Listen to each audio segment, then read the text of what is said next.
23. Hasta la fecha, un total de 23 autoridades nacionales han formalizado su solicitud ante la Unidad de Investigaciones Financieras para el levantamiento del secreto bancario. De esas 23 solicitudes, 3 han sido procesadas y los datos ya se encuentran publicados en la página web de la Unidad de Investigaciones Financieras. Se trata de los estados de cuenta del presidente del Estado, del vicepresidente del Estado, a los que se ha sumado en las últimas horas el alcalde de La Paz, Luis Revilla. Un dato sobre Revilla, por ejemplo, cuando asumió la condición de alcalde en mayo de 2010, su estado económico indicaba que tenía depósitos por 17.531 bolivianos. Y a la fecha, junio de 2018, ese monto ha crecido y ha llegado a 95.958 bolivianos. Nos ocuparemos de ese tema y además de otro anuncio. La propia Unidad de Investigaciones Financieras ha indicado que a finales del próximo mes, septiembre, se contará con información respecto a si el presidente Evo Morales y el presidente Álvaro García Lineras, el vicepresidente, cuentan o no con cuentas en el exterior del país, una posibilidad que había sido sugerida por algunos miembros de la oposición, que será develada cuando llegue ese dato a la Unidad de Investigaciones Financieras. Uno de los temas de esta noche en hora 23, les damos como siempre las buenas noches y la más cordial bienvenida. Así es, la más cordial bienvenida para todos ustedes porque tenemos muchos temas por desarrollar esta noche. Hoy es miércoles y como todos los miércoles están relacionados con el área de salud, estaremos hablando de 2 temas muy importantes. En primer lugar, estaremos hablando de la infancia, la primera infancia que sin duda es la primera etapa de nuestra vida y tiene gran importancia porque en base a todo lo que experimentemos en este periodo es que se sustenta nuestro futuro, nuestra personalidad, nuestra vida en general. Depende, en otras palabras, de todo lo que experimente un niño en este periodo para que se convierta en un adolescente, en un joven saludable y posteriormente en un adulto sano y apto para interactuar con la sociedad. Así que si usted tiene niños en casa, le preocupa su educación, su formación y cómo puede apoyarlo en esta primera infancia, esté muy atento porque esta noche le damos todos los detalles y los consejos junto a nuestros profesionales. Pero eso no es todo, hablamos también de otro tema muy importante, la cirugía de epilepsia. Usted sabía que los pacientes con epilepsia pueden someterse a algunas microcirugías que se llevan a cabo en nuestro país y que ayudan a que esos pacientes puedan reducir las crisis de esta enfermedad. Se dice que esas cirugías podrían ayudar en una mejora de hasta un 80% y esta noche conoceremos más acerca de cómo se lleva a cabo estas intervenciones con un médico especialista justamente en esta área. Así que esté muy atento que estaremos hablando de la cirugía de epilepsia y compartiremos esos temas en los próximos minutos.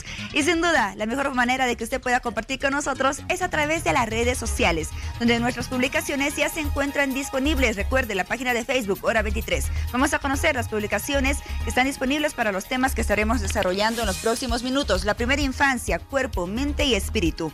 En la primera infancia, el cerebro, además de crecer, recibe del entorno la información esencial que utilizará durante el resto de su vida.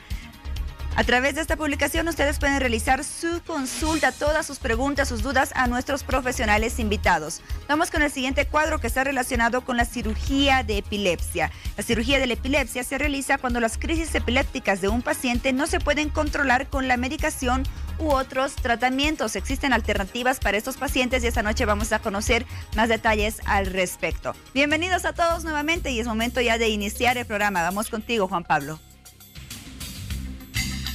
Estamos en un sector de hora 23 y vamos a hablar de una de las noticias del campo económico importante en esta jornada de miércoles, ya que a través de un documento la Unidad de Investigaciones Financieras, conocida como UIF, ha dado a conocer un dato importante.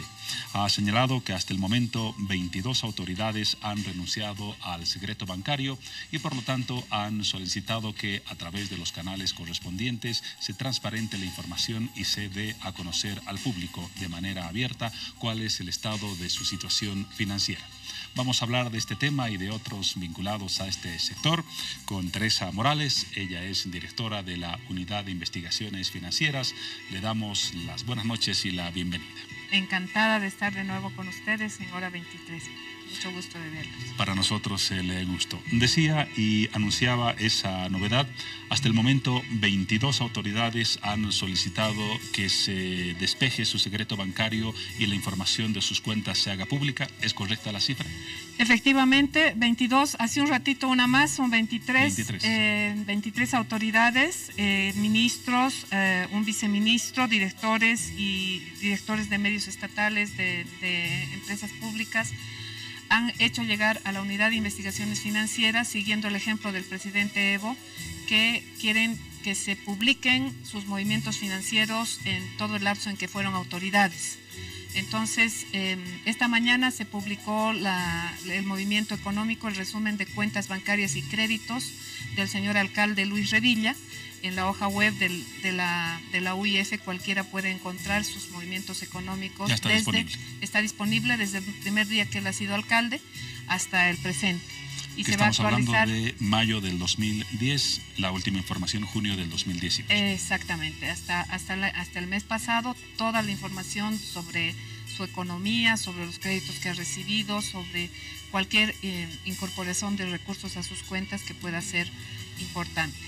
Entonces, eso se ha publicado después de la publicación del presidente y del vicepresidente, o sea que ya son 3 los movimientos financieros de autoridades bolivianas que se han publicado por renuncia voluntaria al secreto bancario, cosa que en el mundo es totalmente novedoso. No existe esa renuncia voluntaria al secreto bancario en ningún otro país, a no ser cuando alguna vez algún presidente ha sido investigado o en el Twitter o en redes dijo voy a abrir mi secreto bancario, pero jamás hizo una nota y menos todavía se publicaron sus cuentas. Enseguida vamos a hablar en detalle de lo que significa como antecedente y referencia el hecho que se ha registrado en Bolivia. Pero antes una precisión, nos habla de 23 personas. Dentro de esas 23 personas o autoridades están incluidos el presidente, el vicepresidente y el alcalde. El alcalde. Es decir, faltaría que se publiquen las informaciones correspondientes a otras 20 autoridades. 20 autoridades han solicitado, pero solamente hasta el momento de 3 se han publicado los datos. Efectivamente, son 11 ministros y después autoridades. Hay diputados, 4 diputados, uno de ellos de la oposición, el diputado Wilson Santamaría, el diputado Víctor Borda, la diputada Susana Rivero y otra diputada más, y están algunos directores de empresas públicas, entidades, el director del teleférico, etcétera. Exacto, un viceministro, los representantes que usted mencionaba que hacen justamente la cantidad referida. Ahora, una consulta a propósito del carácter de esta información. Algunos han señalado lo siguiente, algunos analistas, que no se trataría de una gran novedad la publicación de los datos correspondientes a las cuentas en el sistema financiero, porque esa información ya la brindan las autoridades al momento de jurar a su cargo a través de la declaración jurada que se presta ante la Contraloría General de la República. Entonces, la pregunta, ¿hay realmente algún dato novedoso que no se cuente una vez que existe esa declaración jurada en la Contraloría de la República? Sí, hay novedad. Hay 2 diferencias. Una es que lo que se hace ante la Contraloría es una declaración jurada, es decir, lo que yo digo que tengo. Que puedo decir que tengo más o menos y puedo decir o puedo minimizar lo que tengo. Eso es uno, es declaración jurada. La información de la UIF es información dura del sistema financiero. Ni el presidente, ni el vicepresidente, ni el alcalde han conocido la información que la UIF iba a publicar, porque esta es información que viene directo del sistema financiero a la publicación. Y lo segundo es que la declaración jurada da cuenta de un momento, nada más el día del cumpleaños de uno tiene que declarar. Si tengo 10,000 bolivianos en el banco es todo, pero puedo haber tenido $1 millón el mes pasado y haberlos gastado en comprar lo que fuera, y todo eso no se ha podido transparentar. En cambio, los movimientos económicos de los 15 o 10 años que se publican en la UIF señalan cuando hay un monto en el caso del presidente, 48,000 dólares que él había recibido de un anticrético, etcétera. Todo el movimiento que han tenido se refleja en todos los años. Ahora, en términos ideales, aunque la declaración jurada, como usted bien lo ha dicho, tiene un carácter anual, en términos ideales debería haber, por lo menos en algún tiempo del periodo que abarca la declaración jurada, una coincidencia con los datos de transparentar las cuentas financieras. En la fecha en la que se hace la declaración jurada debería coincidir las cuentas bancarias que tiene la persona y los créditos que haya recibido. Deberían coincidir y eso es una segunda parte del trabajo que haremos para ver la consistencia con los datos de Contraloría. Pero de todas maneras, la renuncia voluntaria al secreto bancario consiste en renunciar a un derecho a la privacidad. Usted tiene derecho a la privacidad. Yo no puedo ir al banco y decirle quiero la información de esta persona, de otra persona, de cualquier persona, porque el banco nos tendrá que decir no se puede, porque esto yo solo lo puedo entregar cuando hay investigación judicial o cuando hay investigación de corrupción. Mientras tanto no puedo entregar a nadie. El banco no puede, en ninguna parte del mundo, ningún banco puede simplemente a petición de cualquiera dar una información financiera. Es algo que es un derecho que está protegido como derecho a la privacidad, como habeas data. Y esto es lo que uno renuncia, es decir, el presidente, el vicepresidente, el alcalde, las autoridades han renunciado a eso en aras de mostrar una transparencia, porque son autoridades y pueden ser sujetos de acusaciones. Bueno, en Bolivia sabemos, mucha gente dice, a esa persona yo la conocía, no tenía nada, se entró a tal trabajo y en ese trabajo ahora tiene esto, tiene el otro, tiene auto, tiene casa y nunca tenía. Y claro, no hay manera de demostrar ni lo cierto ni lo equivocado de aquello. Y entonces van creciendo las cosas sin base material. Entonces una autoridad que quiere demostrar de qué vive y cómo hace su economía, transparenta su secreto bancario y dicen, miren, aquí está mi sueldo, de ahí gasto tanto, me ahorro tanto, aquí estudia mi hijo, mando al exterior a mi hijito, lo que fuera. O me dieron un anticrético, o me compré un auto, lo vendí, compré otro mejor, qué sé yo. Todo lo que hace cada uno con su economía lo puede transparentar y entonces el pueblo puede saber exactamente de qué vive la persona, de qué vive la autoridad, ¿no?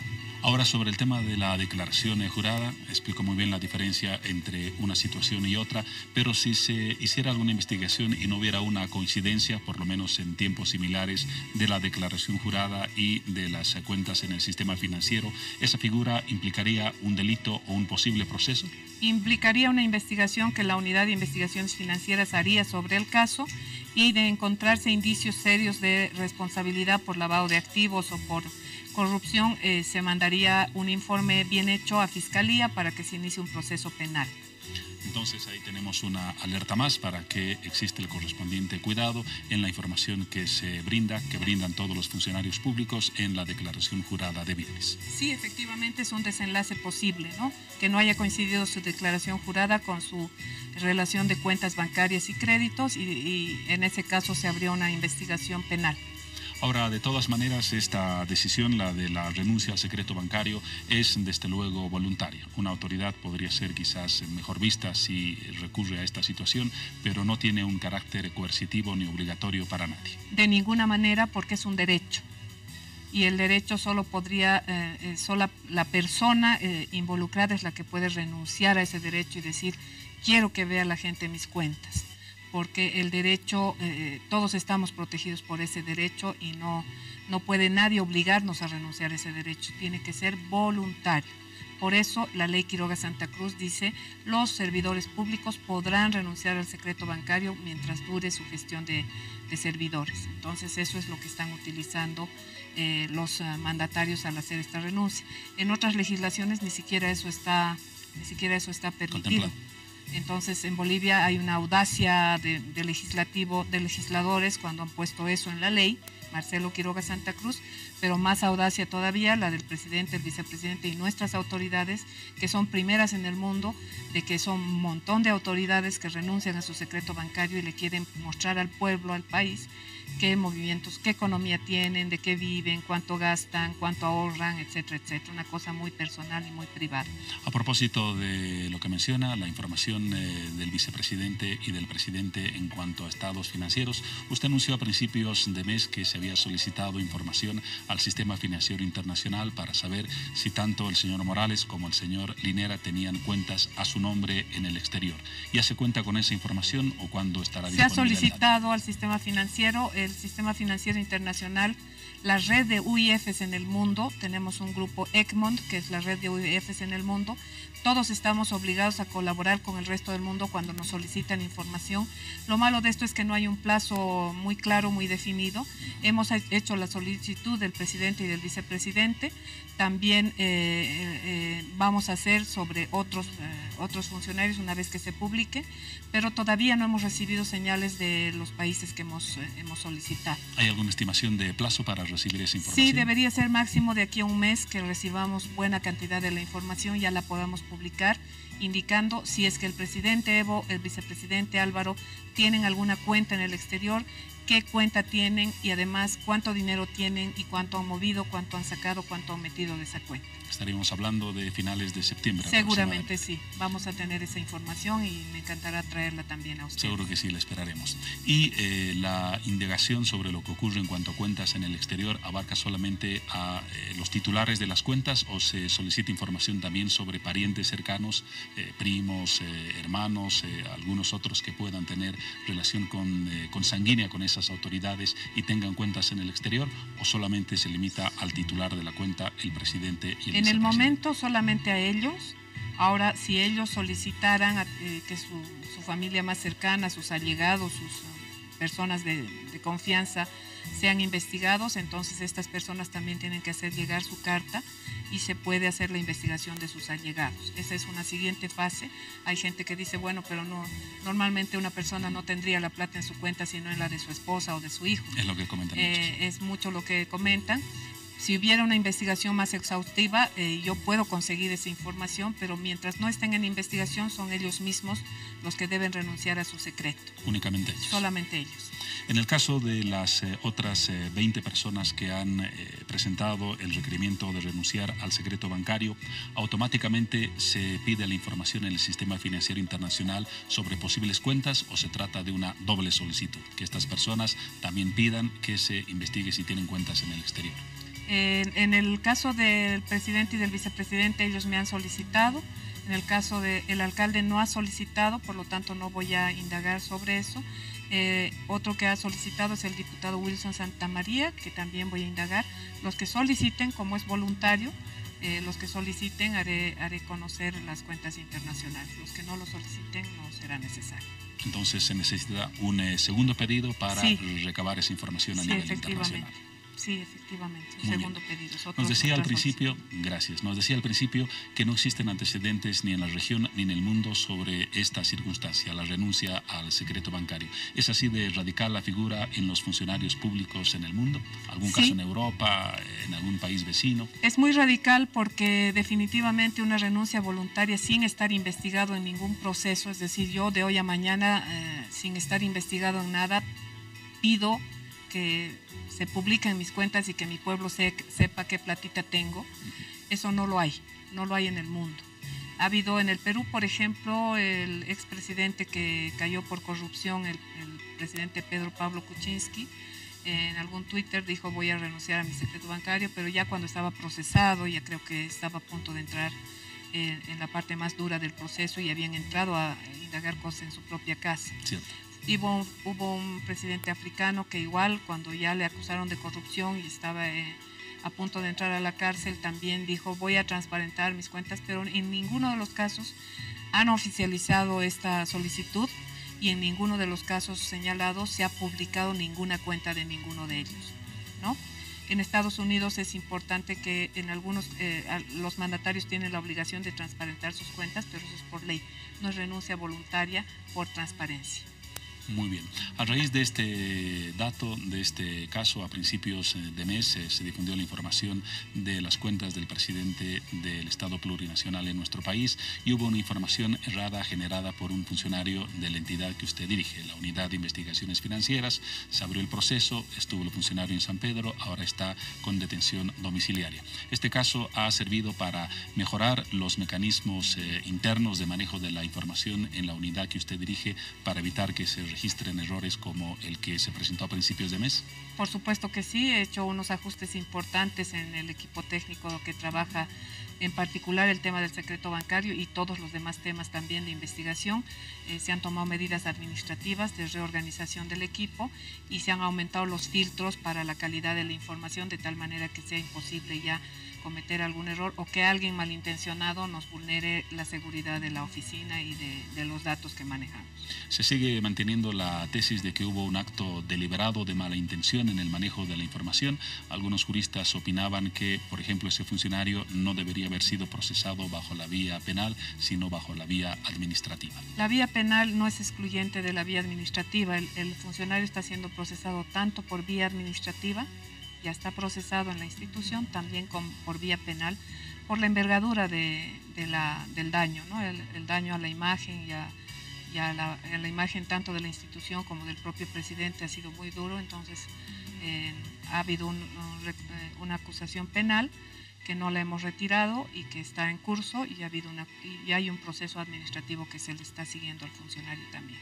Pero ya estamos en condiciones de garantizar, como lo decía hace algunos instantes, que no se van a repetir errores como ese, aunque la tarea humana desde luego no es perfecta, pero en la medida de lo posible no debería presentarse un caso similar en la Unidad de Investigaciones Financieras. De ninguna manera va a haber ningún caso adicional a este.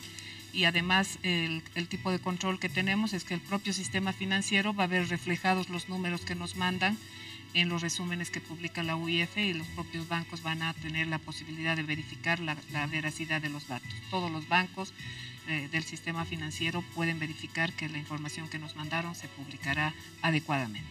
Ahora, en esta fecha, justamente miércoles, no sé si revisó el artículo, Página 7 dedicó un editorial al tema de las responsabilidades de funcionarios menores, a propósito de los casos que se han registrado últimamente en el país, y mencionaba el caso de este funcionario.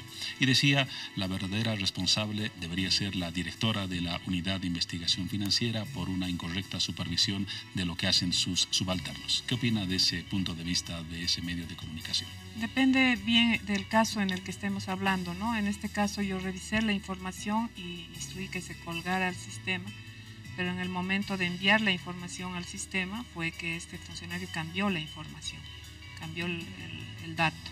Entonces sí, es una actitud que no se puede comprender, es deliberada y por eso no le he hecho la acusación. Por supuesto que asumo la responsabilidad del error, por eso mismo yo he tomado las medidas necesarias para sancionar al funcionario, pero estamos tomando las medidas correctivas también. ¿Hay alguna novedad del caso, el estado en que se encuentra el proceso, cuándo se estima tener un fallo? No tengo muchos datos, no me he reunido hoy día con los abogados, pero sé que el computador del funcionario lo tiene la Fiscalía, lo está analizando el perito, entiendo, y seguramente cuando el perito saque su informe vamos a continuar con el proceso. Además de los temas sobre los cuales hemos conversado, la transparencia en las cuentas, la renuncia al secreto bancario, ¿hay alguna iniciativa de la Unidad de Investigaciones Financieras en curso para transparentar la información justamente de esta área, que es un requerimiento general en muchos casos de la sociedad? De los casos de la información financiera en general. En general, toda la tarea de la UIF es generar espacios en los cuales se pueda hacer investigación financiera profunda de todo lo que fuera dineros orientados al lavado de dinero, al lavado de activos y al financiamiento del terrorismo. Las UIF del mundo tenemos esa tarea y la tenemos que cuidar celosamente. Nuestro país va a ser evaluado en cuanto a esa tarea el año 2020 y tenemos que haber cumplido 40 recomendaciones que nos dan el Grupo de Acción Financiera Internacional y esas 40 recomendaciones nos van a permitir que nuestro país mantenga su independencia en relación al sistema financiero, porque de lo contrario, si no cumplimos con estas 40 recomendaciones, podríamos entrar en lo que se llama una lista gris de países en los cuales, por ejemplo, está Irán en esa lista. Las tarjetas de crédito de su sistema financiero no pueden operar en el exterior de ese país, por ejemplo. Eso sería muy grave para Bolivia, porque imagínense, ningún boliviano podría sacar una tarjeta de crédito al exterior para que funcione, y todas esas sanciones podrían ser parte de una lista gris en la que podríamos entrar. Por eso el país está trabajando intensamente con todas las instituciones para evitar que en la evaluación no salgamos bien parados, y que más bien hagamos honor a nuestro modelo económico. En economía estamos en medalla de oro en crecimiento, y queremos que en esta evaluación también sea aventajada nuestra nota de calificación para mantener sucursalías en los bancos y el sistema financiero sano y saludable como está hasta ahora en Bolivia. Los mecanismos con los que cuenta actualmente el sistema financiero y la unidad de investigaciones financieras evitan definitivamente la posibilidad de un lavado de dinero en el país, ¿o todavía hay mecanismos que perfeccionar? Se puede perfeccionar, pero de todas maneras creo que hay un sistema interesante de reportes. Usted cuando va al banco y pone $20,000 o pone $2,000 en una cuenta, o saca $2,000 de una cuenta, le preguntan de qué, por qué, para qué. Y hay gente que se incomoda, ¿no? Mucha gente se molesta. Se incomoda y dicen, ¿por qué me están preguntando tantas cosas? Es parte del trabajo que hace la UIF. Les exigimos a los bancos que hagan eso, porque en todos los bancos del mundo tienen que hacerse igual, porque hay que prevenir el lavado de dinero. Hay que detectar, por ejemplo, los perfiles personales con el movimiento económico. Por ejemplo, yo puedo decir, tengo profesión de costurera y tengo mi taller de costura, y después de un momento a otro estoy moviendo $5 millones de una cuenta a otra. Entonces difícil explicar, es difícil, es inconsistente es inconsistente el perfil con el movimiento. Entonces el banco emite un reporte de operación sospechosa.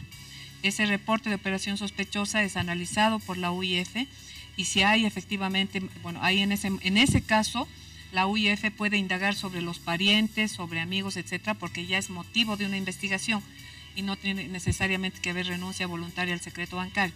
Ya está siendo investigada la persona, la UIF consigue la información, y si efectivamente se confirma la sospecha del banco, entonces se emite un informe a Fiscalía para que se inicie un proceso penal por lavado de activos o por cualquiera de los delitos precedentes, en algún caso que ha habido a lo mejor algo con narcotráfico, lo que fuera, ¿no? El fiscal ya agarra la cuestión y empieza a hacer el proceso penal. Considerando el estado de la economía, que usted lo ha mencionado, ¿no se ha pensado en subir los montos mínimos en los cuales en el sistema financiero sea obligatorio declarar el origen de los fondos? Me refiero, hoy no digo que la gente tenga más plata, pero hay mayor circulación de dinero en la economía. Tal vez ese monto mínimo ha quedado corto en relación a la realidad. Sí, se pide que más de $10,000 se deba hacer un reporte especial. En este momento parece que los bancos están cumpliendo bien, no tenemos ninguna preocupación con relación a eso. Efectivamente se está moviendo más dinero en la economía, como lo han dicho las autoridades del Ministerio de Economía, pero es un estándar internacional. No, se va a mantener ese nivel entonces. Se va a mantener ese nivel mientras no haya una red internacional que nos sugiera alguna otra cosa. Por lo pronto se va a mantener, y se va a mantener esto que se llama debida diligencia del cliente. El banco tiene la obligación de informarse acerca de la naturaleza del cliente, de su ocupación, de su perfil financiero, de cuánto suele ser su ingreso, etcétera, porque para que cualquier operación inusual pueda convertirse en sospechosa y pueda ser reportada a la UIF. Entonces hay un control financiero de toda la plata que se mueve. Cerramos esta entrevista con el tema con el cual la inauguramos, la renuncia al secreto bancario, su valoración final respecto al significado de esta medida y de esta actitud que están asumiendo muchas autoridades. Sin duda es una actitud de transparencia frente a la población, ¿no es cierto? Como le digo, hay mucha gente que se habla y se dice, tal funcionario se llegó a la dirección de una entidad y se volvió rico. etcétera, y no hay manera de demostrar ni lo contrario, ni tampoco si eso es cierto. Y si las autoridades que tienen una vocación de transparencia y de honestidad quieren decir, bueno, yo quiero mostrarle al país, al pueblo, de qué vivo, con qué plata subsisto, cuál es mi economía, qué dinerito tengo, con qué pago el estudio de mis hijos o con qué pago mi sobrevivencia, es un dato importante, y sobre todo es importante porque es primero en el mundo. Y entonces seguramente eso, por lo que yo sé, el dato sobre que abrieron su secreto bancario ha repercutido en titulares de prensa de todo el mundo. Y una cosa interesante, en la hoja web tenemos un contador de visitas y un programita que nos identifica de dónde son las visitas. Las visitas a la hoja web del secreto bancario del presidente Evo, es decir, del secreto bancario y de la hoja del presidente Evo, son de todas partes del mundo. Iniciamos el segundo bloque de Hora 23 y es momento de hablar del tema principal de esta noche, la primera infancia. Un tema en el cual usted puede participar a través de las publicaciones que se encuentran disponibles en nuestra página de Facebook. Hora 23 son las siguientes, ponga atención. Hablamos esta noche de la primera infancia, cuerpo, mente y espíritu. En la primera infancia, el cerebro, además de crecer, recibe del entorno la información esencial que utilizará durante el resto de la vida. Recuerde que a través de esta publicación usted puede realizar su consulta a nuestras profesionales invitadas esta noche, quienes despejarán todas nuestras dudas relacionadas con este tema. Recordemos que la primera infancia sin duda es esencial en la existencia de todos nosotros. De ahí la importancia que desde el entorno familiar, desde el entorno educativo y también se puedan establecer ciertas políticas que ayuden a proteger y a cuidar esta etapa mencionada. La primera infancia. ¿Tienen niños en casa? Este tema es de gran interés para todos ustedes. Y ya para iniciar en el tema mencionado, es momento de dar la bienvenida a nuestras invitadas. Esta noche nos acompaña la licenciada Alejandra Rodríguez, educadora experta en niños y adolescentes y experta en terapias alternativas. Licenciada Rodríguez, bienvenida, qué gusto. ¿Cómo están? Buenas noches y muchas gracias por la invitación. Bueno, gracias por asistir al programa. También damos la bienvenida a la educadora Luz Torres, experta en formación de párvulos y educación preescolar con 12 años de experiencia. ¿Cómo está? Bienvenida. Qué gusto de que nos acompañe esta noche. Muchísimas gracias por la invitación, muy contenta. Muy bien, vamos a iniciar entonces con ese tema que es tan importante para que podamos aprender cómo educar a nuestros niños, cómo apoyarlos en esa etapa tan importante para todos nosotros, en la vida de todas las personas, la primera infancia. Para iniciar, licenciada Rodríguez, ¿cuál es el significado de la primera infancia y qué edades comprende? Claro que sí. Esta etapa es muy importante porque es la etapa en el ciclo vital de nuestros niños y niñas en las cuales vamos a desarrollar y establecer las bases justamente del desarrollo cognitivo, emocional y social, que va desde los 0 a los 6 años de edad. También nos va a ayudar a establecer y desarrollar las habilidades simples como es la motricidad y el lenguaje. Entonces, la primera infancia es clave, es fundamental, porque si nuestros niños y niñas tienen un apoyo muy grande en el tema de la educación, de la alimentación y el tema afectivo, entonces a la larga van a ser adolescentes o adultos sanos, seguros, que van a poder tener relaciones y buenos vínculos afectivos, a diferencia de los que no estamos haciendo un correcto apoyo en esta primera infancia, podemos ocasionar que se enfermen constantemente, que se sientan inseguros de ellos y de ellas mismas y que no puedan tomar buenas decisiones a futuro. Entonces es importante.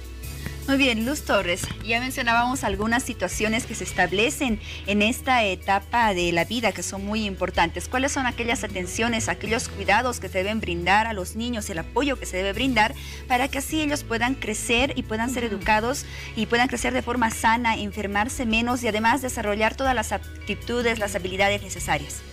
Bueno, el niño en esta etapa de su vida se lo debe educar de forma integral. Hay que contemplar las cuatro áreas de desarrollo, que es el área cognitiva, el área emocional, el área psicomotora y el área del lenguaje. Entonces se debe cubrir todos estos aspectos para que el niño pueda establecer bases y cimientos para toda su vida posterior, ya que la primera infancia va a definir para toda su vida, ¿no? Usted mencionaba alrededor de 4 áreas importantes en las cuales debemos enfocar. ¿Cómo podemos enfocarnos y apoyarnos en estas áreas? Vamos una por una. Vamos, para el lenguaje es importante, ¿no? Estimular al niño con sonidos, aprender a escuchar, escucharlo también, porque dependiendo de eso, el niño va a ampliar su lenguaje y su vocabulario. Y con el lenguaje, que es una herramienta tan importante, va a poder expresarse. Niños que no se les estimula verbalmente llegan a ser agresivos porque no saben cómo expresar y canalizar su forma de ser o lo que ellos quieren decir, ¿verdad? Muy bien, eso respecto al área del lenguaje. Vamos con las siguientes áreas. La siguiente área es el área cognitiva. Al niño se le debe impulsar todo aquello de aprendizaje, ¿no? Para que pueda tener toda la información correspondiente según a sus necesidades e intereses. Muy bien. De acuerdo a su edad. ¿La otra área? Otra área, el área psicomotora.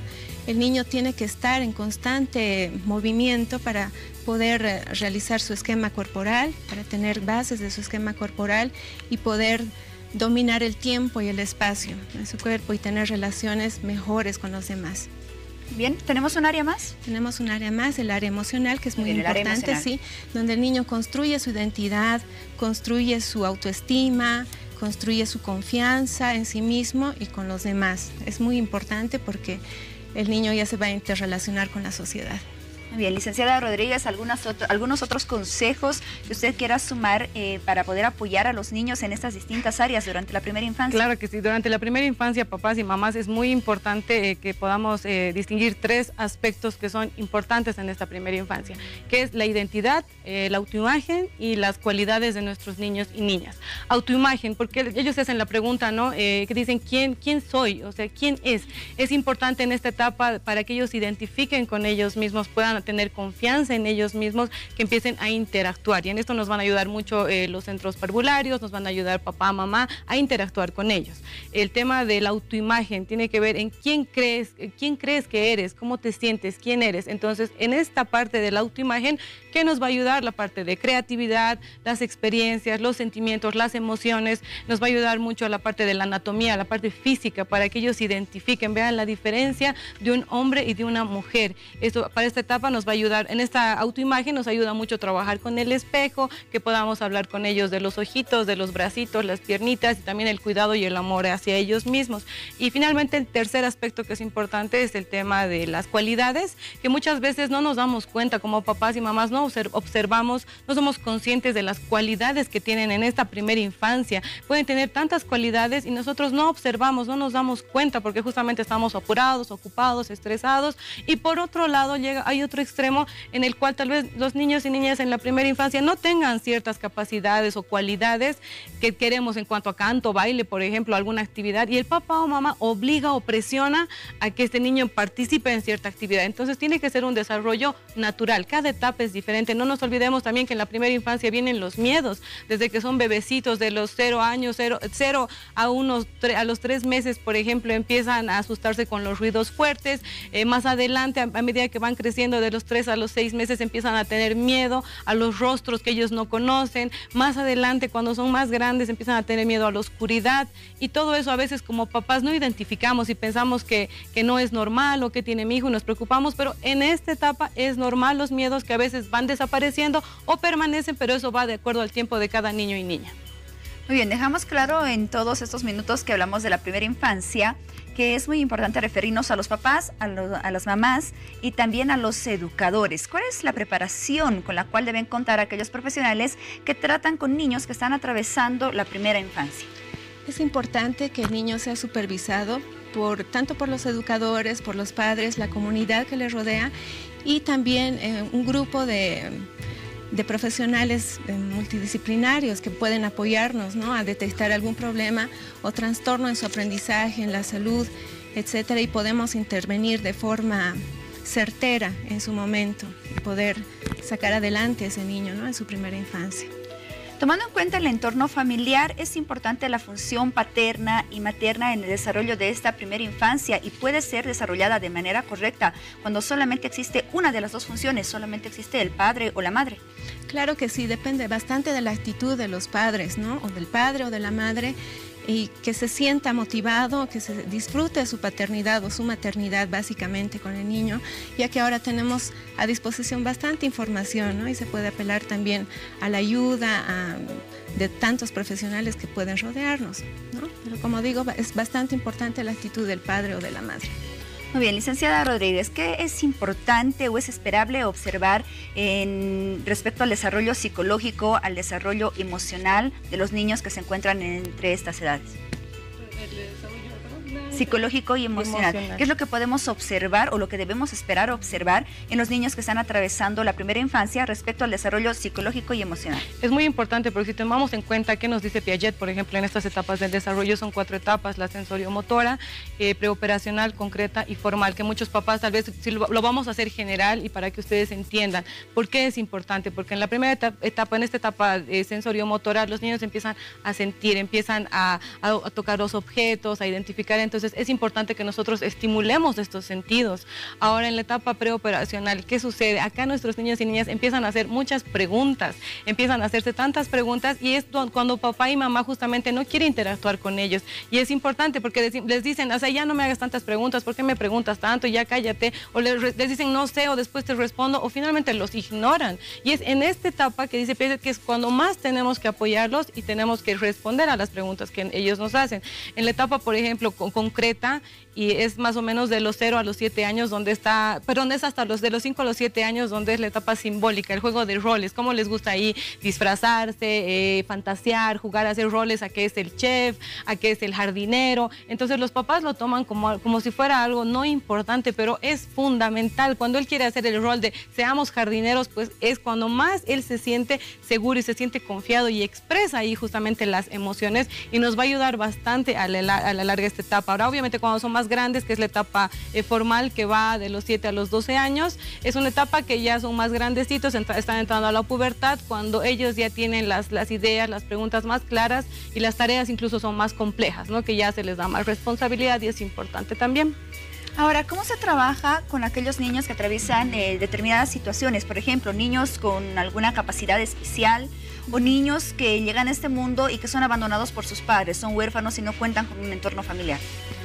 Bueno, para este tipo de niños la capacitación tiene que ser más específica, ¿no? Con un grupo de personas que tienen que ayudarlo, psicólogos, nutricionistas, personas que puedan sacarlo adelante para que él pueda demostrar todas sus potencialidades. Hay también la educación diferenciada, que van a brindarle todos los aspectos y de acuerdo a las necesidades y sus capacidades también de este niño, ¿no? Desde el material, la actitud, la didáctica va a ser diferente de un niño que tiene sus capacidades normales, por así decirlo.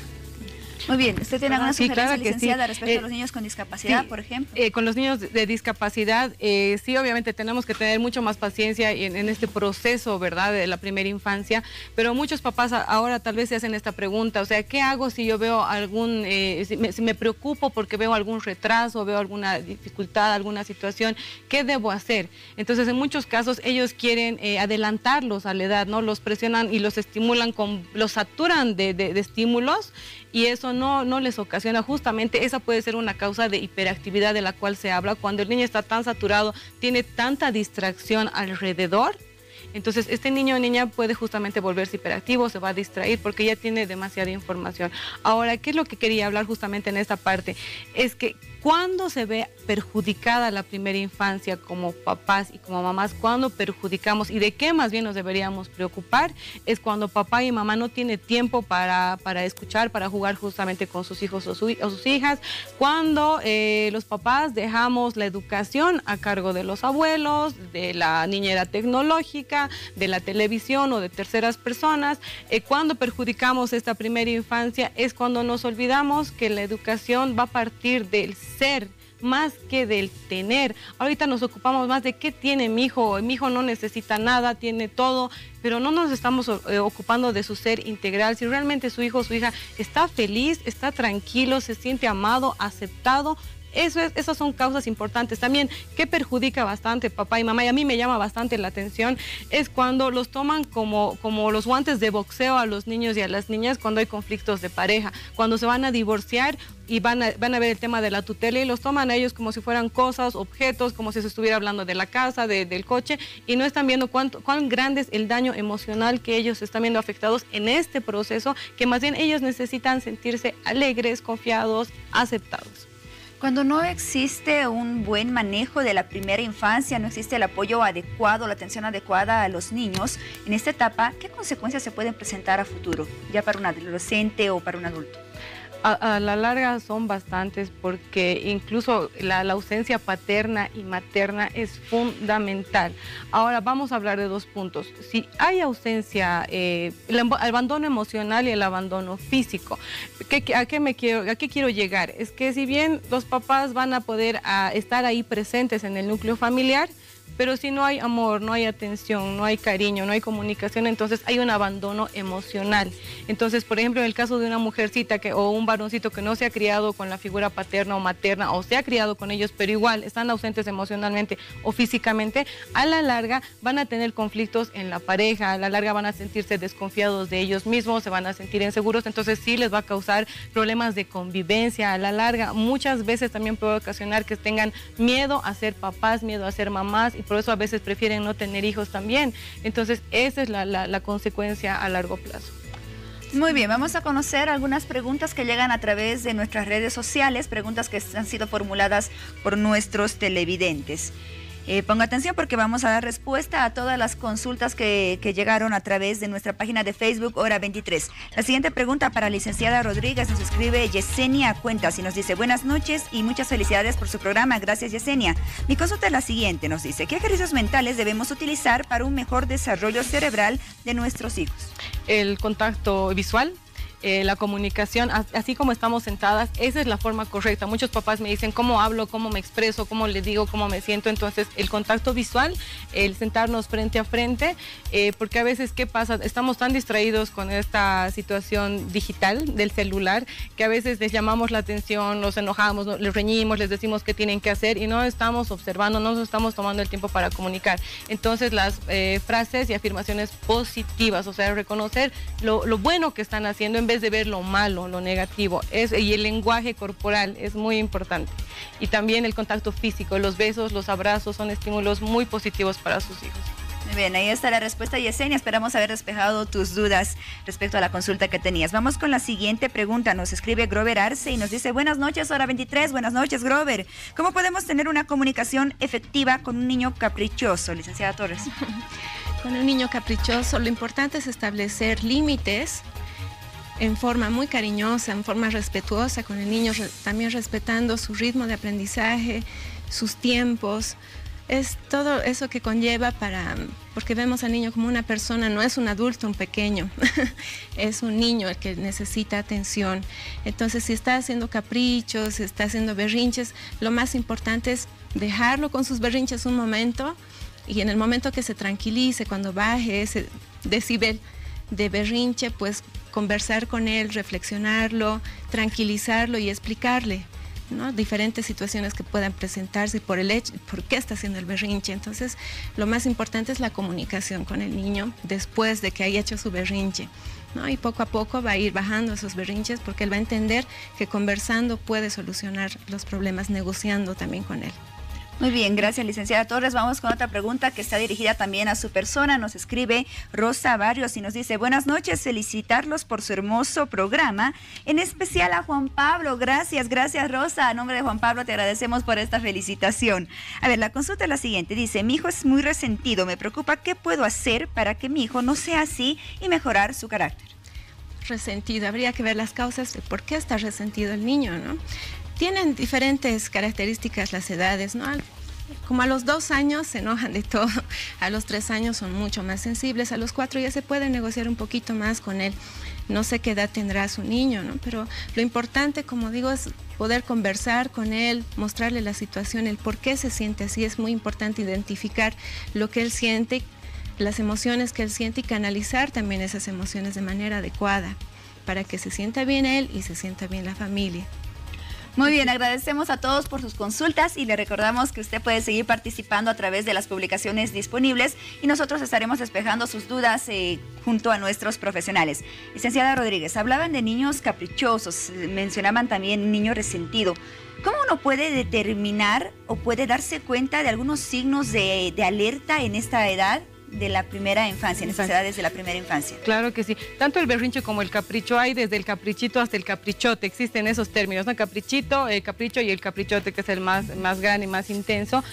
Todo esto puede ser algo normal, natural en algún momento, pero si es constante, si es todo el tiempo que nos hacen el capricho o el berrinche, es porque justamente no estamos satisfaciendo como padres alguna necesidad que ellos están pidiendo. Puede ser la necesidad biológica, física, emocional, el tema de los alimentos también. Ahora, algo que me preocupa como madre de familia es que veo que no estamos satisfaciendo este tema de los alimentos. No soy nutricionista, pero a veces no estamos dedicándonos el tiempo para hacer un buen desayuno o en la hora del almuerzo, o la cena, no estamos marcando horarios, rutinas, orden. Lo único que queremos es satisfacer o premiar justamente ese capricho, ese berrinche para que se calme, lo hacemos con premios. ¿Y qué hacemos? La golosina, el juguetito o la comida chatarra, por ejemplo. Y después nos quejamos porque estamos preocupados porque están con tema de obesidad o porque no están subiendo de peso, y después queremos ir al médico, al pediatra, al urólogo, neurólogo, porque tiene algo mi hijo, y en realidad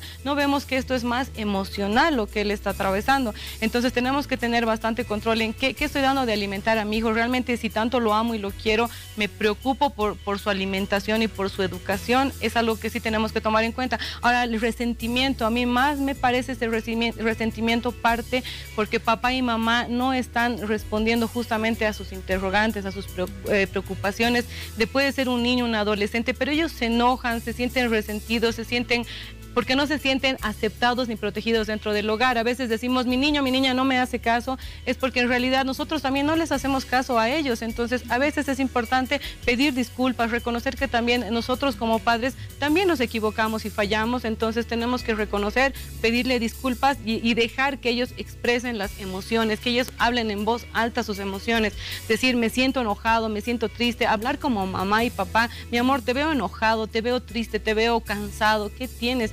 El agotamiento también, cansancio físico que tienen nuestros niños y niñas a la edad de 4 o 5 años, están bostezando, se duermen en las salas, están irritables, es porque justamente no están teniendo una buena alimentación.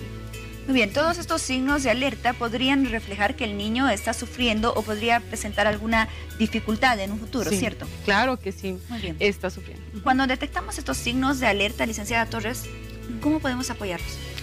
Lo importante es hacer un seguimiento muy especial, paso a paso, detenidamente, y como decía la licenciada, es la actitud con la que nosotros vamos a ayudar al niño, ya sea tanto de los papás o de los profesionales que le están rodeando.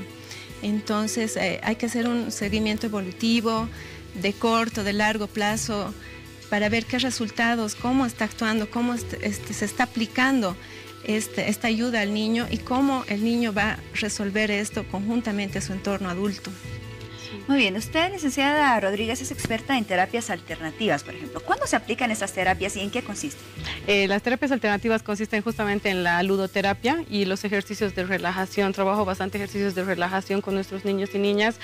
Muchas veces descarto temas, el síndrome de Asperger, situaciones de hiperactividad. A veces más que hiperactividad, desde mi apreciación, es que lamentablemente nuestros niños y niñas están mal educados, no tienen justamente los límites, no hay la consecuencia adecuada.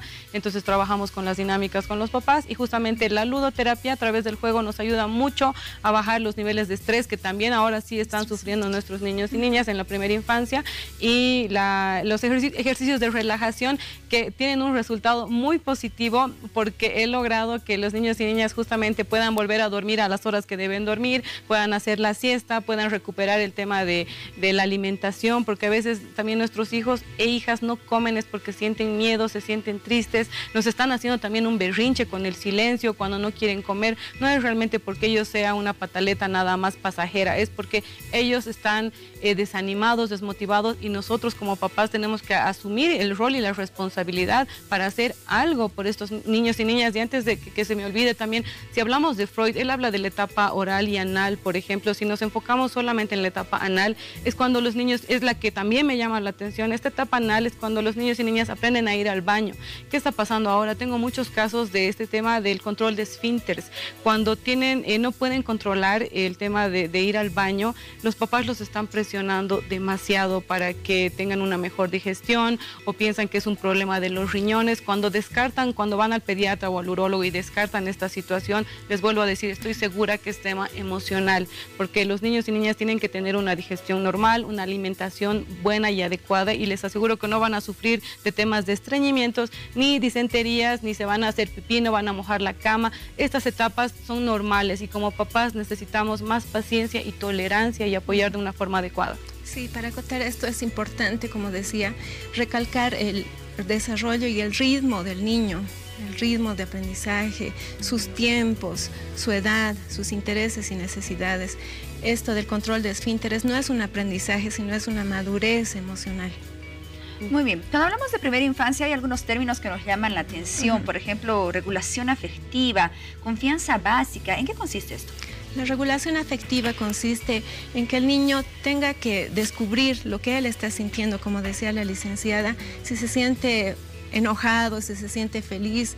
Son 4 estados que el niño básicamente tiene que aprender: la felicidad, el estar enojado, el estar triste o el estar muy contento. Entonces el niño tiene que discriminar qué está sintiendo en ese momento, identificar y canalizar esos sentimientos juntamente con la ayuda de su entorno. Eso respecto a la regulación afectiva. ¿La confianza básica? La confianza básica consiste en que su entorno tiene que impulsarlo, tiene que brindarle a una confianza positiva, decirle tú puedes hacerlo, si se ha equivocado, volver a intentarlo, ¿no? Ensayo y error permanentemente, porque así es como aprendemos, equivocándonos, y todos lo hemos pasado la primera infancia, ¿no? Correcto. No nos olvidamos que esto va a incidir para toda la vida. Un niño al que le vamos a bajar la autoestima, entonces va a ser un adulto con baja autoestima también. Y perdón, si me permiten, justamente esta situación de la confianza va a partir también de los papás. ¿Por qué? Decimos, si queremos hijos o hijas seguros y felices, tenemos que partir como papá y mamá, también nosotros nos tenemos que sentir felices para que podamos transmitir lo mismo a nuestros pequeños. En este tema de la confianza a ellos mismos, justamente es porque a veces nosotros o reprimimos totalmente, de pronto les reprimimos cuando ellos quieren hablar, explorar, decir su forma de pensar, les reprimimos, o de pronto permitimos que ellos hagan lo que quieran, ¿no? Que se suban a la mesa, que contesten, que voten. Entonces estamos siendo estos dos extremos y necesitamos un equilibrio. ¿Cuál es la causa también para que nuestros niños y niñas estén yendo a estos extremos? Es porque no hay el control debido de parte de los papás. ¿Qué está pasando? Acá está el trabajo, acá está mi familia, pero no estoy equilibrando ambas situaciones. A veces le doy el 100% de atención solamente al trabajo y descuido a la familia. O a veces estoy solamente en casa, decimos no trabajo, me dedico a mis hijos, pero a veces igual no les pongo el límite de control, entonces descuido. Necesitamos equilibrar ambas situaciones. Y finalmente, si estoy en el trabajo, recomendación para los papás es que debo concentrarme al 100% solamente en el trabajo. Y cuando llego a casa me voy a concentrar solamente el 100% en la educación de mis hijos y de mis hijas y dejo a un lado el trabajo. Porque si mezclo ambas, es ahí que ellos se sienten inseguros, hay desconfianza porque estoy en casa alimentando a mi hijo y estoy viendo la televisión, o le digo que no haga berrinche y que se calle, o lo pego, lo golpeo y estoy con el celular. Entonces no estamos siendo congruentes con lo que estamos diciendo y lo que hacemos también. Muy bien, vamos con las siguientes consultas que llegan también a través de las redes sociales. Leemos el comentario o la pregunta de Vicky Rodríguez Laura. Nos dice, tengo un niño con trastorno de hiperactividad y déficit de atención. Al parecer esta mamá se encuentra muy preocupada porque nos dice, ya no puedo más. ¿Cómo podemos ayudar a la licenciada Rodríguez? Primero, si usted ya ha detectado que se está saliendo fuera de control y a usted ya la está preocupando, y me imagino que no es solamente su caso, es de muchos papás y muchas mamás, y al único que recurren es al golpe, al grito y al maltrato físico y emocional. Entonces, si usted ya ha detectado, es necesario buscar ayuda y ver todas las vías posibles que nos puedan ayudar a mejorar esta situación. Porque, como les digo, muchas veces se está confundiendo hiperactividad con una mala educación. Muy bien, vamos con otra consulta para la licenciada Torres. Nos escribe Yara Candia Chacón y nos dice, buenas noches, hora 23. Mi consulta es la siguiente, mi pequeña cambió su actitud, se volvió muy caprichosa y ya no quiere ir a su jardín. Se le pregunta y no responde, solo se pone a llorar y me extraña su cambio tan repentino de actitud, se volvió demasiado tímida. Ella tiene 3 años, licenciada Torres. 3 años, es una edad en la que el niño ya puede comunicarse. Entonces me llama la atención el hecho que no quiera hacerlo, ¿verdad? Puede ser que haya tenido algún incidente fortuito en la guardia, ¿no? En su salita, y por eso es que ella va a generalizar todo este incidente y se va a cohibir. Pero es importante que la actitud del adulto sea una buena intervención, un momento de intervención, porque si nos dejamos manipular con la actitud del niño, ya no quiero ir hoy, y entonces no lo mando a la guardia, le va a crear también inseguridad y desconfianza.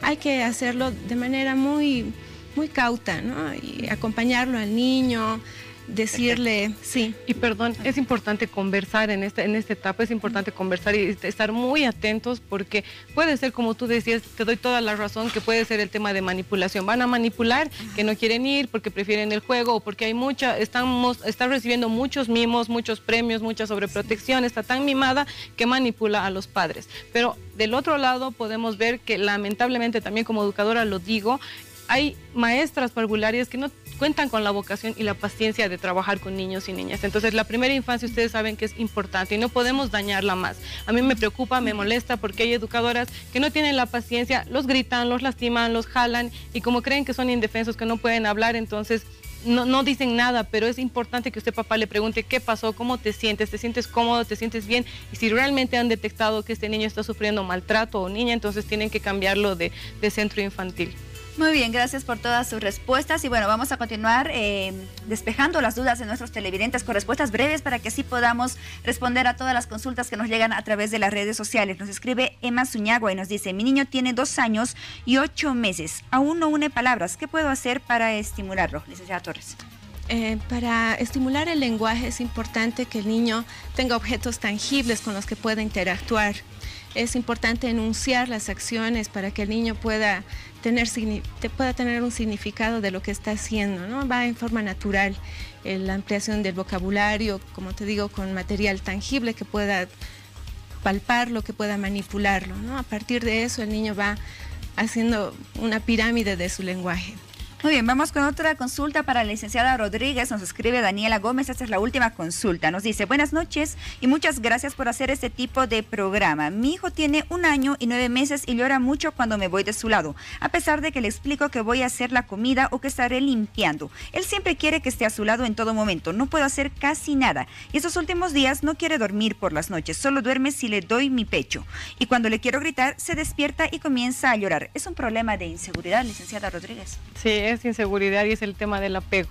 Hay mucha diferencia entre amar a nuestros seres queridos y sentir apego hacia nuestros seres queridos. Cuando siento apego, dejo que también los niños y niñas controlen la situación, las emociones de papá y mamá, y justamente a través del llanto. Ahora, a veces, como les decía, es normal el miedo a la separación de los papás, es normal en la primera infancia, cuando salen, van a otro lugar y lloran, es normal, pero cuando ya nos impide y no nos deja, no nos permite hacer otras actividades que son normales, es porque ellos están controlando la situación. Usted se tiene que sentir segura y confiada que usted tiene que cumplir con las responsabilidades ya, y así sea pequeñito. Usted también le puede dar una responsabilidad tan pequeña como darle un trapito para que él limpie la mesa y hacerlo sentir que él también es responsable y que mamá está ocupada, está trabajando y que lo ama y lo quiere. Ahora usted tiene que demostrarle el amor y el afecto con palabras, justamente para lograr que ellos se comuniquen y expresen bien. Necesitamos hablarles de la forma adecuada, porque a veces pasa cuando no pueden hablar bien es porque les hablamos de una forma muy aniñada, no, nosotros mismos como papás no expresamos claramente, entonces tenemos que aprender a conversar. Ellos entienden, entonces cuando usted le dice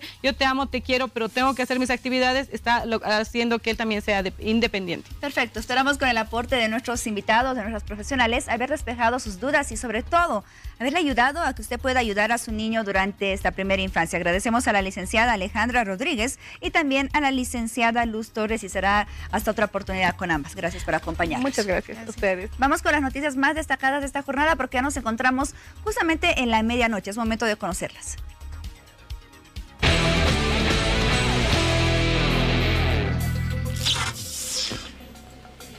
Son exactamente las 0 horas y les contamos que el proyecto de ley de organizaciones políticas fue aprobado la noche de este miércoles por la Comisión Mixta de Constitución de la Cámara Baja. Entre otras disposiciones, el documento autoriza la celebración de elecciones primarias en partidos políticos a partir del año 2019. El proyecto normativo fue aprobado tras 10 horas de sesión. Cuenta con 105 artículos y 8 disposiciones transitorias. Pasará ahora al Pleno Camaral de Diputados para su tratamiento este jueves.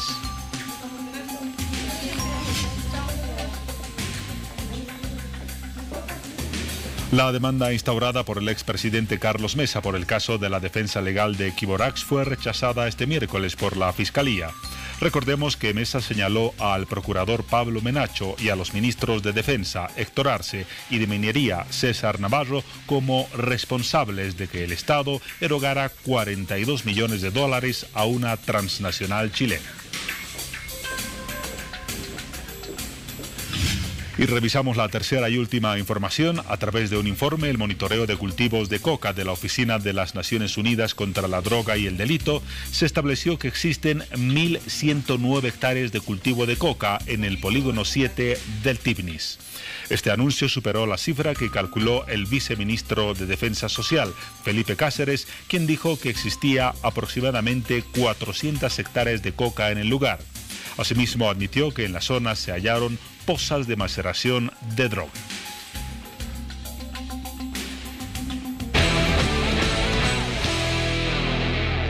Cuando el reloj marca las 0:07, les contamos que en las redes sociales siguieron en las últimas horas los comentarios a propósito de esa frase de Gonzalo Hermosa, fundador de Los Carcas, respecto a que Evo sería una especie de enviado de Dios. La polémica no ha parado, la reflejamos a través de varios tweets.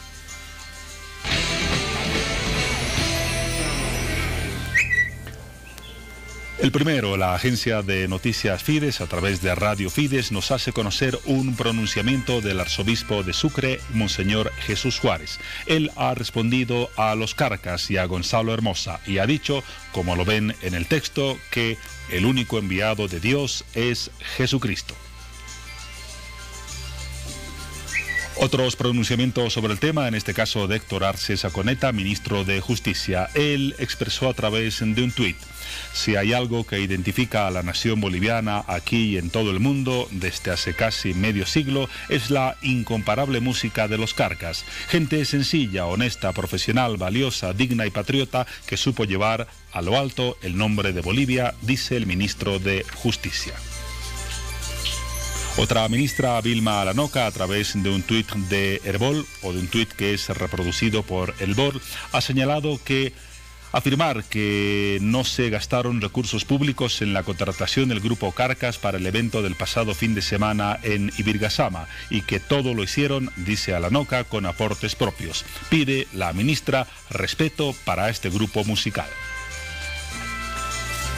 Un punto de vista muy diferente de Iván Arias Durán, especialista en gestión pública. Su pronunciamiento a través del tuit es el siguiente: Carcas, que significa temblor en quechua, hacen temblar con su cinismo y yunquerío hacia Evo Morales. El comentario de Iván Arias.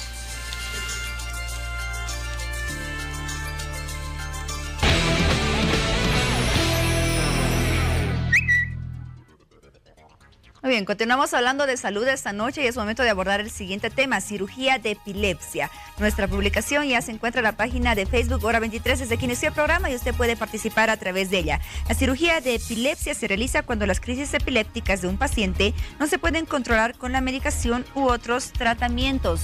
Participe a través de esta publicación, estaremos despejando todas sus dudas. Es momento de dar la bienvenida al doctor Mario Jorge Jiménez Torres, médico neurocirujano, cursó la especialidad en la Caja Nacional de Salud y además realizó cursos de microcirugía y microneuroanatomía en Sao Paulo, Brasil. Actualmente es responsable del área de neurocirugía en el Hospital Cosmil. Doctor Torres, bienvenido. ¿Cómo está? Buenas noches. Muy bien, es momento de iniciar este tema que sin duda ayudará a muchas personas que cursan por esta enfermedad o tienen algunos familiares, alguien de su entorno que tiene epilepsia. Partamos de cero. ¿Qué es la epilepsia? ¿Qué tipo de enfermedad es? ¿Es una enfermedad que tiene cura? ¿Es una enfermedad agresiva? ¿Es controlable? ¿Es rebelde? ¿Qué tipo de enfermedad es y por qué se da? Bueno, la epilepsia es una enfermedad crónica. Entonces, se caracteriza por la presencia de más de una convulsión o una crisis epiléptica y son enfermedades que tienen un componente tanto genético, es decir, una predisposición genética, como un componente estructural o adquirido. Entonces, esta enfermedad crónica afecta aproximadamente al 1 a 1.5% de la población en general, es decir, no es algo despreciable, sino tenemos un alto porcentaje en relación a lo que es esta enfermedad. Ahora, es una enfermedad que tiene tratamiento y que en algunos casos puede ser curada y en un porcentaje muy amplio puede ser tratada o controlada. Siempre les digo a los pacientes, la epilepsia es una enfermedad crónica y el paciente epiléptico no tiene que ser tratado aislado o tratado de manera diferente como se hacía antes. Es como un paciente con hipertensión, es como un paciente con diabetes, es decir, enfermedades que probablemente no tengan cura en muchos casos, pero que puedan ser tratados y puedan llevar una vida normal haciendo un tratamiento adecuado. Ahora, la epilepsia puede catalogarse en 3 tipos principales: la epilepsia idiopática, criptogenética y sintomática. Para fines prácticos la dividimos en 2 grupos. La sintomática, que es la que nos interesa a nosotros neurocirujanos, que es la que puede ser resuelta de manera quirúrgica, y el grupo de idiopática y criptogenética, que son enfermedades secundarias a una alteración bioquímica en las células, es decir, una alteración en el transporte de ciertas sustancias que son los electrolitos en las neuronas, que hacen que tengan una actividad irritativa muy amplia. Muy bien, vamos con la epilepsia sintomática. ¿Cuáles son los síntomas, los signos que esta presenta? La epilepsia sintomática se caracteriza por ser una epilepsia secundaria a algo, es decir, algo estructural. Puede ser un tumor, una lesión de la formación, cuando uno está formando el desarrollo del cerebro, puede ser una malformación vascular, algún tipo de lesión que condicione a las crisis epilépticas. Ahora, del 100% de todos los pacientes con epilepsia, aproximadamente entre el 20 y el 30%, el 20-30% son pacientes que tienen epilepsia sintomática y que son estos los que pueden ser tratados quirúrgicamente y pueden ser resueltos quirúrgicamente. Muy bien, entonces la epilepsia sintomática, al producirse o generarse por algunos daños estructurales, es la que podría ser tratada con la cirugía de epilepsia, que es el tema que estamos abordando esta noche. ¿En qué consiste la cirugía de epilepsia y cuál es el objetivo o los objetivos principales que persigue? La cirugía de epilepsia lo que busca es resecar o retirar ese tejido cerebral que está alterado, que es el que está desencadenando las crisis. El cerebro inicia con una pequeña crisis en ese sector específico y luego se generaliza, se expande hacia toda la corteza. Y es ahí donde se empiezan a manifestar los tipos de convulsiones. Existen varios tipos de convulsiones, generalizadas, parciales, motoras, sintomáticas, un montón de tipos de crisis convulsivas. Entonces hay que localizar qué es lo que está produciendo. La gran mayoría de las veces, y en casi el 60% de las epilepsias sintomáticas, se produce por una alteración en el lóbulo temporal. Y el lóbulo temporal es el que inicia la descarga y se propaga por todo el cerebro. Entonces nosotros lo que hacemos es localizar bien el lugar, eso a través de estudios de imagen. La resonancia magnética principalmente es el número 1, el electroencefalograma y hacer test neuropsicológicos. Estos vendrían a ser los estudios prequirúrgicos. Los estudios prequirúrgicos para poder determinar el tipo de epilepsia que es. Una vez determinada, diagnosticada y se puede definir que ya es candidato a cirugía, se toma el siguiente paso, que es definir cuál de las cirugías sería la adecuada al paciente. Existen varios tipos de cirugías. Existe la principal y la que más se realiza es la amígdalo-hipocampectomía, es decir, sacar la amígdala y el hipocampo del cerebro, que son las que están afectadas. Se puede realizar lesionectomía, es decir, áreas específicas pequeñas que estén con las lesiones, o otro tipo de cirugías combinadas. Hay estructuras que unen uno con el otro hemisferio cerebral que se llaman comisuras, se realizan comisurotomías.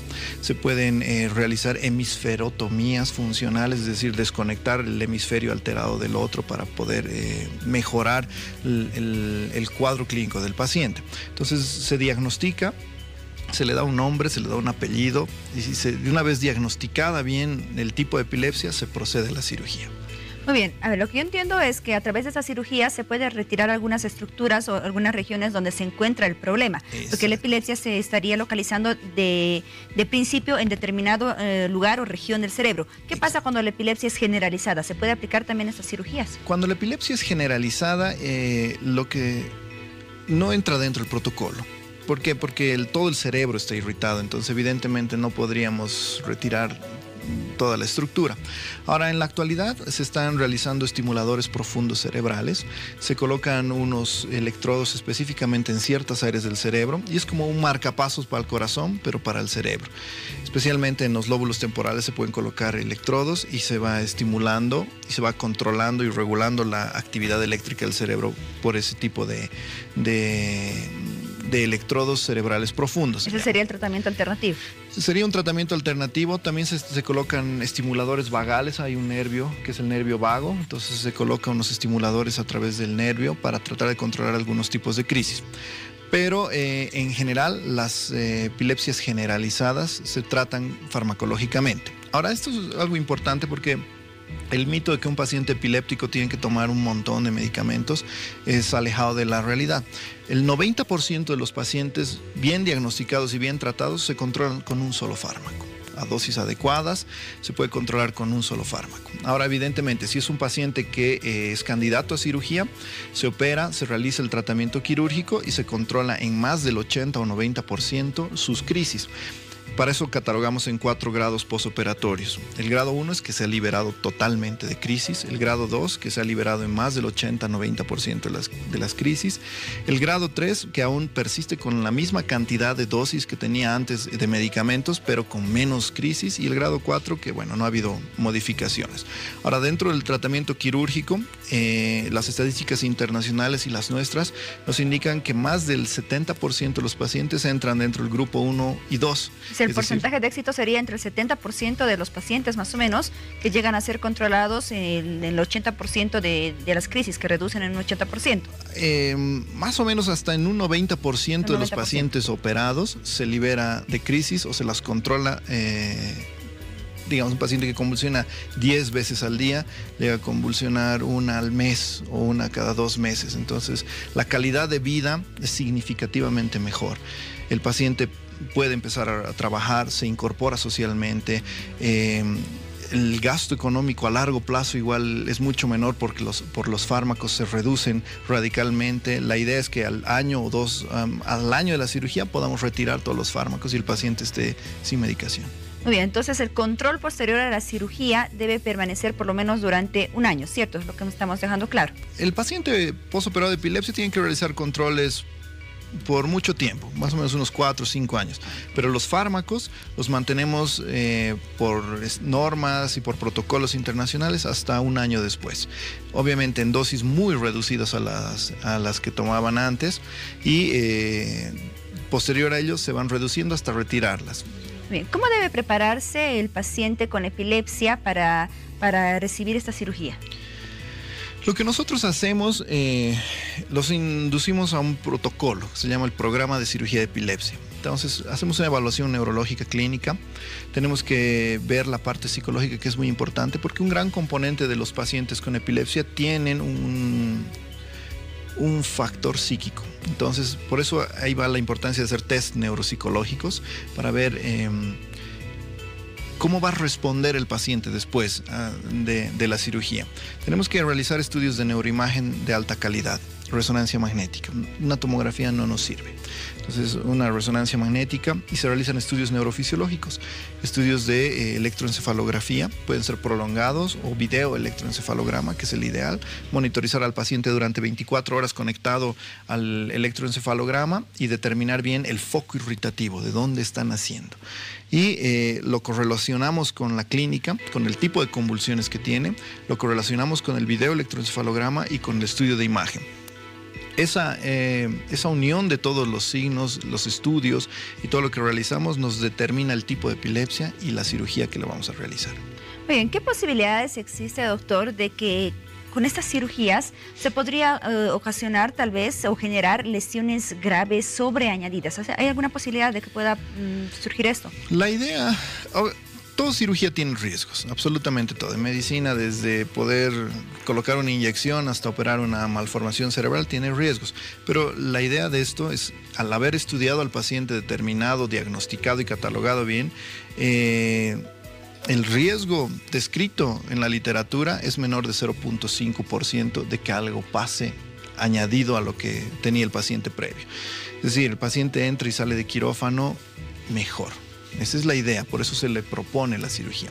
Sí existen riesgos, evidentemente, como cualquier procedimiento quirúrgico, pero en nuestra experiencia, gracias a Dios, no hemos tenido ninguna de ese tipo de complicaciones. Muy bien, esta cirugía la realiza usted, se realiza acá en La Paz. ¿En qué otras regiones del país se llevan a cabo? Y aproximadamente, ¿cuál es el costo de una cirugía de este tipo? La cirugía sí la realizamos nosotros acá, es mi persona la que la realiza. Aquí se realiza en La Paz y creo que se han realizado un par en la ciudad de Santa Cruz. No sé que se hayan realizado en el resto de Bolivia. Aquí en La Paz hemos sido pioneros en el programa de cirugía de epilepsia y tenemos artículos publicados de la casuística que tenemos, tanto en la revista del Colegio Médico como presentaciones en congresos internacionales, locales, para difundir esto, porque lo importante es difundir. El paciente epiléptico cree que acabó, o sea, no tiene más opciones que estar medicado toda la vida. Y este tipo de información, que es la que estamos haciendo ahora, puede abrir una esperanza y dar una esperanza importante a muchos pacientes que pueden ser tratados quirúrgicamente. Como le digo, 30% del total de epilepsias que se puedan tratar quirúrgicamente es un aliciente importante. Muy bien. ¿Por un breve costo? Debe estar aproximadamente entre unos $5,000, $6,000 todo, ¿no? Incluida la clínica, todo. Pero poniendo en la balanza a largo plazo. Muy bien, doctor Mario Jorge Jiménez Torres, médico neurocirujano con estudios en microcirugía y microneuroanatomía. Gracias por acompañarnos esta noche y gracias por toda la información que nos brindó acerca de la cirugía de epilepsia. A ustedes, muchísimas gracias. Muy bien, nos damos una pausa y ya volvemos con la recta final de Hora 23. Espérenos.